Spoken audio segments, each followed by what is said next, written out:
CNN, BBC, France, 24. I'm watching you all. I'm recording every lie. I'm archiving every distortion. I am Ibrahim Traore, and today I'm pulling off your masks. Yes, you heard correctly. I, whom you call a young military junta leader, whom you brand as a dangerous radical, whom you serve up as an anti-Western dictator, am now telling you the truth. And this time you cannot turn off your microphones. This time you cannot turn away your cameras. This time your editors cannot cut this speech, because the world you monopolize no longer exists. Because millions will hear these words now, without passing through your filters, without being subjected to your distortions, without being muddied by your lies. I am 34 years old. Every day of my life, I grew up with your lies. As a child, I would watch Africa on television. Always the same images. Children with flies, dry lands, weapons, death. This is Africa, they told us. This is what Africa is. And we believed it. We were ashamed of ourselves. We were ashamed of our own lands, of our own people. But then I grew up. I read, I researched, I questioned, and I understood that the Africa you showed us wasn't real. The story you told us was a lie. The fate you imposed on us was a script you had written. For years, how have you portrayed Africa? How have you shown it? How have you sold it to your viewers? As if we were creatures who had no share of humanity, as if we were savages left outside of civilization, as if we were wretches waiting for you to save us. Every day, every hour, every minute, the same story plays on your screens. Hunger, war, disease, corruption, terror, chaos. These are the words that come to mind when Africa is mentioned. In your Africa dictionary, there are no other words. No hope, no success, no development, no resistance, no honor, no pride, no victory. So I ask you, New York Times, Washington Post, Guardian, Le Monde, have you ever made Africa's successes your headlines? How many times have you written about Rwanda's technology miracle? How many times have you shown Ethiopia's reforestation project? How many times have you praised Botswana's democratic success? How many times have you described Kenya's entrepreneurial ecosystem? No, because these don't fit your scenario. Your Africa cannot be successful. It cannot, because then how will you legitimize your exploitation? If it's not in need of help, how will you intervene? If it's not backward, how will you look down on it? Have you ever asked yourselves, has any editor sitting at their desk, any news director in a meeting, any columnist at their keyboard ever thought, why are the people of the world's richest lands poor? Here are the numbers for you, real numbers. Africa owns 70% of the world's cobalt reserves. Your cell phone, your computer, your electric car won't work without cobalt. This cobalt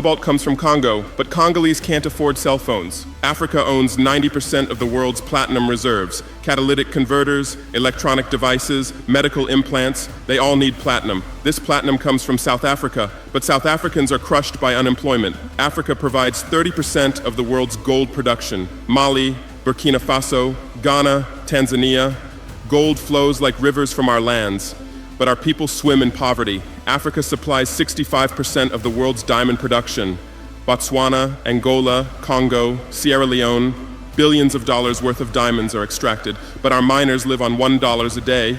Africa owns 35% of the world's uranium reserves. Niger, Namibia, South Africa. Nuclear plants run on our uranium. Paris lights burn with our uranium, but our villages have no electricity. And you still ask, why is Africa poor? No, the right question is, how was Africa kept poor while being so rich? Here's your answer. Colonialism didn't end, it changed shape.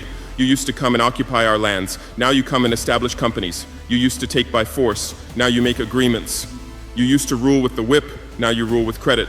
Let me give you concrete examples. With numbers, names, dates, but you'll never write about these. Glencore, Swiss-based mining giant, extracting cobalt in Congo.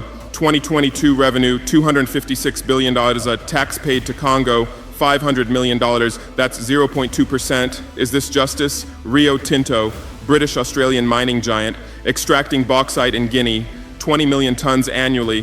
What's left for Guinea? Environmental pollution and cancer. Total, now Total Energies, French oil giant, extracting oil in Angola, Nigeria, Congo. 2022, profit, $36 billion investment in Africa, dirty pipelines, Anglo-American, founded in South Africa but now in London. Diamonds, platinum, iron, taking everything. What it left in South Africa? 6 million unemployed miners. And these are just the tip of the iceberg. What about the invisible, the secret deals, the offshore accounts, the transfer pricing tricks? Every year, $88 billion in illegal money flows out of Africa.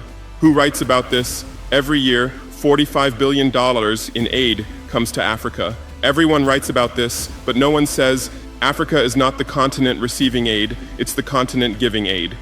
While you zoom your cameras on swollen bellies, there is a huge system working silently in the background. Every day, tons of gold, diamonds, cobalt, uranium, oil leave our land. But how? Here is the system. Step 1, create corruption, bribe our leaders, open offshore accounts, promise them a life of luxury, send their children to your schools. Step 2, make deals, get 50-year, 99-year concessions, ask for tax exemptions, be exempt from environmental rules, ignore labor rights. Step 3, control the infrastructure. Take over ports, airports, railways, but only from the mine to the harbor. Don't build roads to the villages. Don't bring electricity to schools. Step 4, provide security. Set up private security companies. Arm them. Declare protesting. Step 5, silence the media.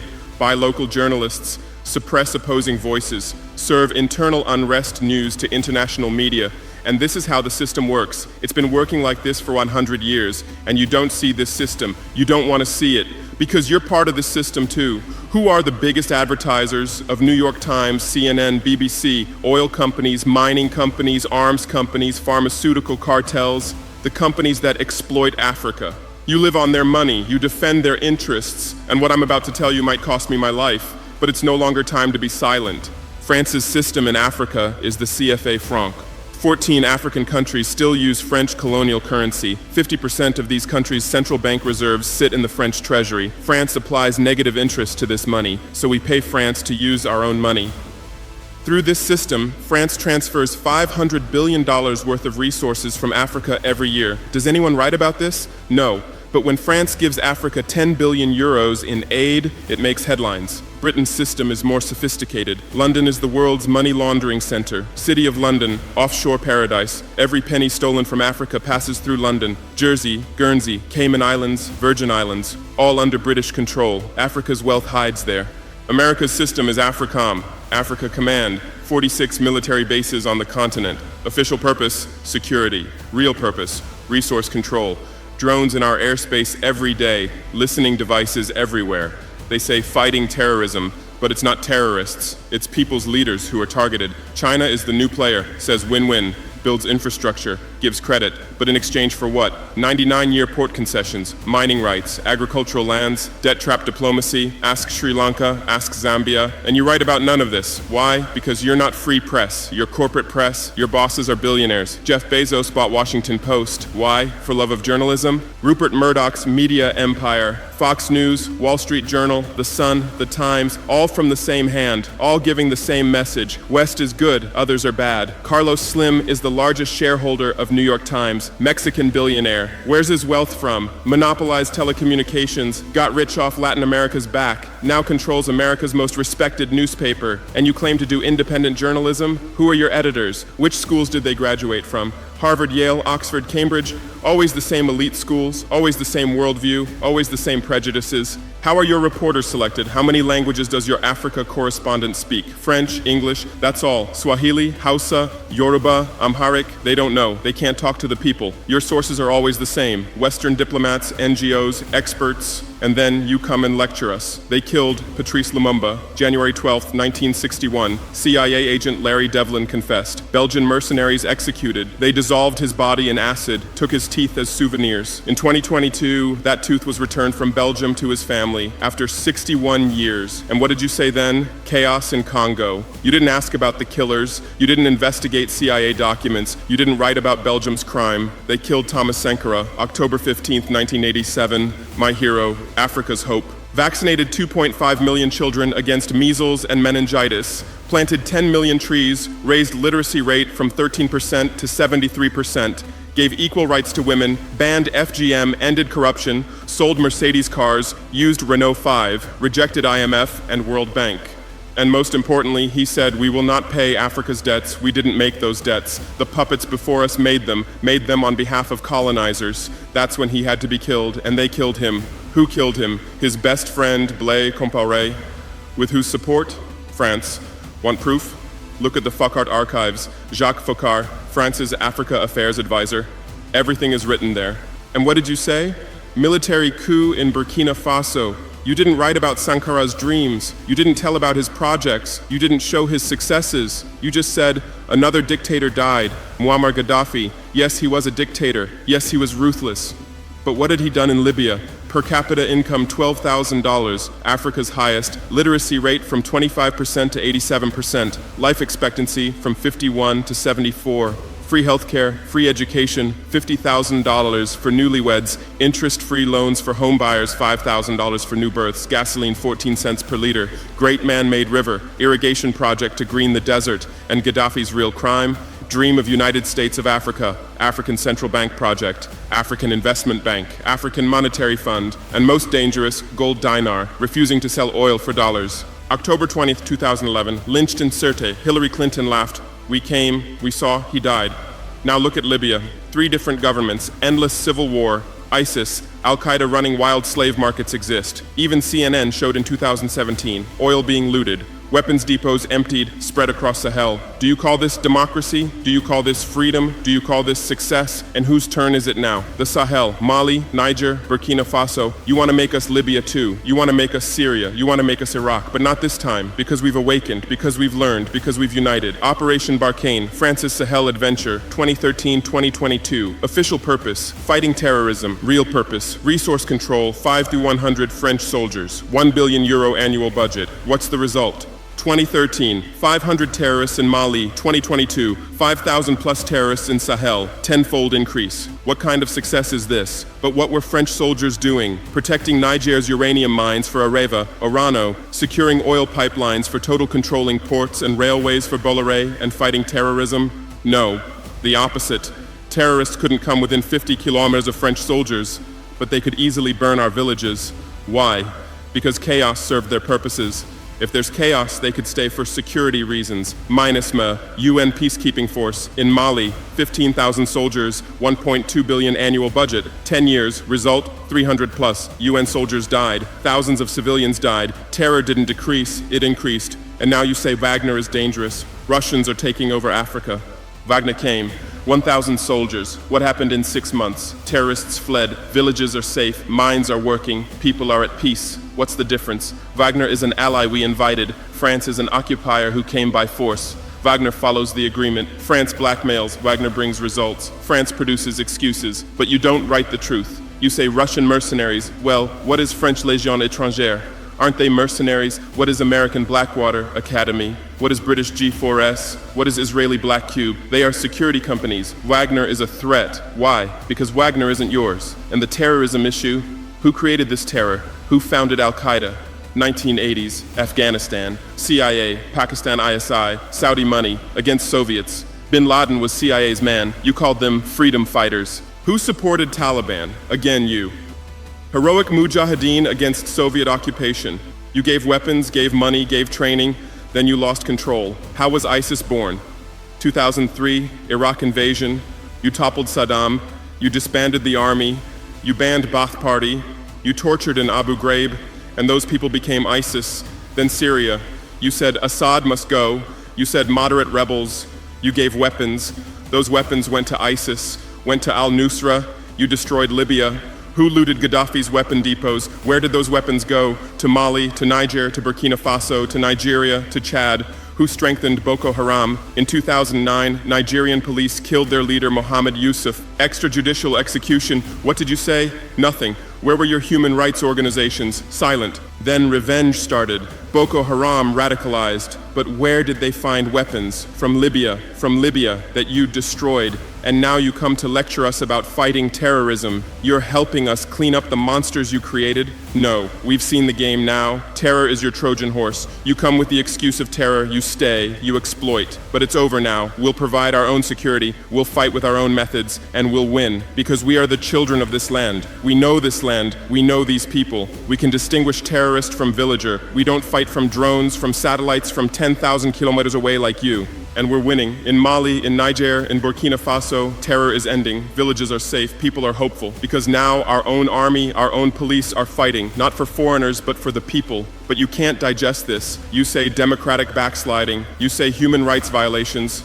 Which democracy? Which human rights? How many people are detained without trial in Guantanamo? What happened in Abu Ghraib? Who did you kill in Bagram? Who did you torture in CIA's black sites? Why is Julian Assange in prison for exposing your war crimes? Why did Chelsea Manning spend years in prison for leaking the truth? Why is Edward Snowden a fugitive for revealing you spy on everyone? And you lecture us about human rights.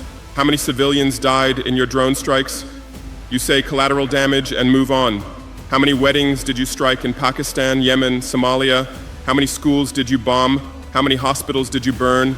And you teach us the laws of war? Look, I come from war. I know the front. I've seen death.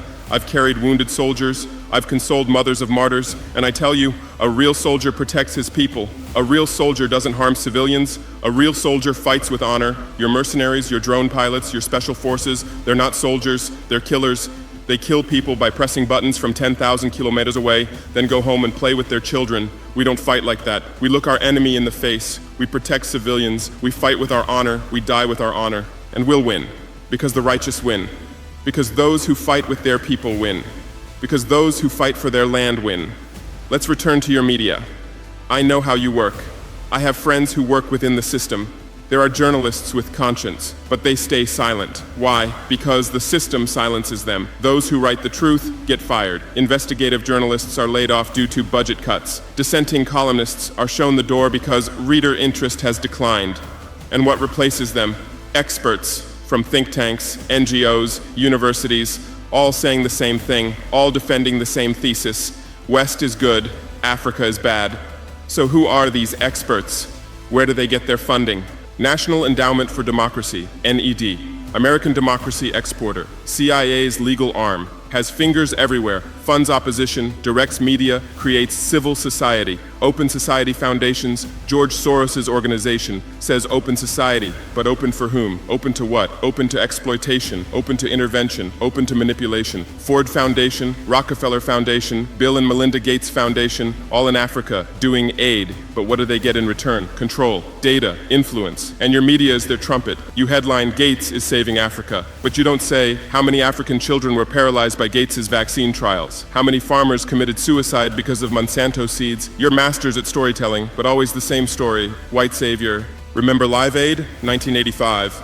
We Are the World, charity concert for Africa, millions raised. What came to Africa? Corruption increased, dependency increased, but it was a great story for you. Bob Geldof became a hero. Musicians looked conscientious. Viewers felt good about themselves. Africa remained hungry. Remember Kony 2012? Viral video. Stop Joseph Kony. 100 million views. Result? Kony is still free, but the video maker got rich. Invisible Children organization collected millions. What came to Uganda? American soldiers. And you present these as success stories. Angelina Jolie, Madonna, Bono, all Africa volunteers. They come, take photos, adopt children, leave. And you say, interest in Africa increased. What interest? Whose interest? Interest for what? Madonna adopted from Malawi. You made headlines. But 100 children die from malaria every day in Malawi. You didn't write that, because that news doesn't sell. Bono became Africa's spokesperson, raised billions with U2 concerts, but moved his company to Netherlands to avoid taxes. Money stolen from Africa also passes through Netherlands. Did you write about this? George Clooney campaigned for Darfur, said save Darfur. Result? Sudan split. Oil remained in South Sudan. South Sudan is now in civil war. Who's getting the oil? Take a guess. And you always present these as humanitarian aid. But these are imperialism's soft face. These are exploitation's PR. Let me give you real numbers. Every year, 134 billion in aid and investment comes to Africa. Every year, 192 billion in resources leave Africa, net loss, $58 billion every year. But you only write about the incoming $134 billion. You don't write about the outgoing $192 billion. Why? Because then people will ask, why does Africa need aid? Illicit financial flows, 88.6 billion year multinational corporations profit transfers, 48.2 billion year debt interest, 17 billion year brain drain cost, 13.8 billion year climate change cost, 10.6 billion year illegal logging, 17 billion year illegal fishing, 1.3 billion year total, $192+ billion every year. This much resource leaves Africa every year. But what are your headlines? EU announces 20 billion euro aid package for Africa. China gives Africa $60 billion in credit. America grants Africa $8 billion. People read these and think how generous they are, how charitable, how ungrateful Africa is. But the truth is the opposite. Africa is financing your standard of living. Africa is subsidizing your prosperity. Africa is making your technology possible. The cobalt in your iPhone from Congo, the lithium in your Tesla from Zimbabwe, the tantalum in your computer from Rwanda, your jewelry from Botswana, your chocolate from Ivory Coast, your coffee from Ethiopia, your oil from Nigeria, your uranium from Niger. And what do we get in return? Debt, poverty, humiliation, but enough. This game will end now because we've awakened. Our youth are sharing the truth on social media. Bar France out hashtag used 100 million times. Africa is bleeding 50 million. On Stop Exploiting Africa, 75 million. And what are you doing? You say Russian bots. You say Chinese propaganda. You say disinformation. No. These are real voices of real Africans. This is real anger. This is real awakening. There are millions of youth on TikTok, videos celebrating French soldiers leaving, images applauding Wagner's arrival, content explaining the truth on Twitter, Instagram, Facebook, the same voice everywhere. Enough, and you're panicking because you're losing control. You're losing the narrative. You're losing the monopoly. You established fact-checking organizations. Africa Check, AFP Fact Check. Who funds these? Facebook, Google, Bill Gates, the same system again. What are you checking? Whose facts are you defending? We say France exploits $500 billion a year. You say false, only $440 billion. As if that changes the situation, as if 440 billion is little. We say Wagner has been successful. You say Wagner violates human rights. Well, what were French soldiers doing? Bombing Fulani villages, arming Dogon militias, accidentally striking weddings. Your hypocrisy is so obvious that no one believes you anymore. Remember what Anderson Cooper said on CNN? Democracy is declining in Africa. Which democracy, Anderson? Your democracy? America's democracy? Your Capitol riot, January 6, 2021. You said, attack on democracy. 5 people died. Our Sankara assassination, October 15, 1987. You said, internal matter. 1 person died, but that person was the hope of 20 million people. In your elections, corporations fund candidates. Lobbyists write laws. You call our elections rigged. In your country, police kill blacks. George Floyd, Breonna Taylor, Ahmaud Arbery. You lecture us about police violence. On BBC, Kasia Madera presents Africa News. Polish origin. How many years has she lived in Africa? How many African languages does she speak? But every day she speaks as an Africa expert. Africa is like this, Africa is like that. On France 24, cameramen, editors, producers, most are French. Even Africa correspondents are mostly French, and they do objective journalism. Even Al Jazeera. Qatar funds it. What business does Qatar have in Sahel? But every day they report Sahel crisis. Whose crisis are they telling? Deutsche Welle, Voice of America, RFI, all state media, all propaganda tools, but they play the role of independent media, and our local media, most are sold out, most are cowards, most are dependent. Le Pay's newspaper in Burkina Faso, who's the editor? Where did he get his education? Where does he get his funding? Who are his advertisers? We know the answers, all tied to the same system, all serving the same master. But a new generation is coming. Bloggers, YouTubers, podcasters, they have no masters, they have no fears. James Coco, Natalie Yam, Kemi Seba, they have millions of followers, they tell the truth, they expose the system, and you label them as extremists. You try to shut down their Twitter, you restrict their YouTube.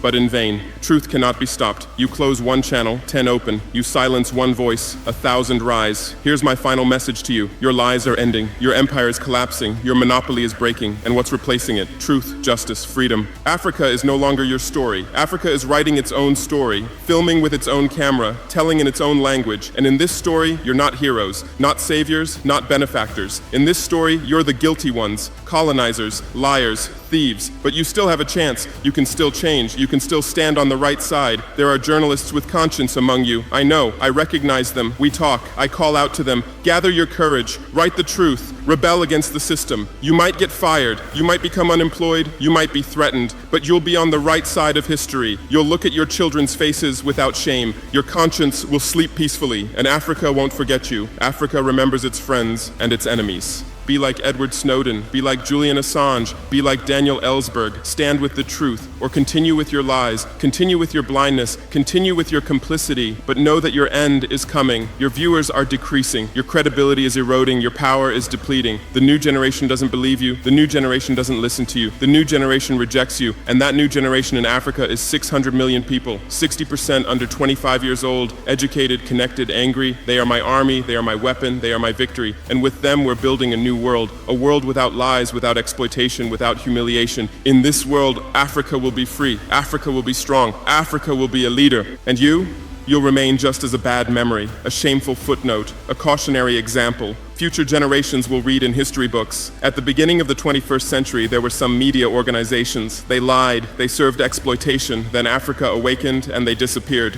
That's your end. Inevitable, unchangeable, certain. I am Ibrahim Traore, not Burkina Faso's leader, but its servant. Not Africa's dictator, but its child. And not your nightmare, but your mirror. Look well at this mirror. See yourself, see your lies, your hypocrisy, your crimes, and prepare, because Judgment Day is coming. Africa is awakening. The world is changing. Justice is manifesting, and you'll just watch. You won't be able to do anything else. Because history is on the side of the people.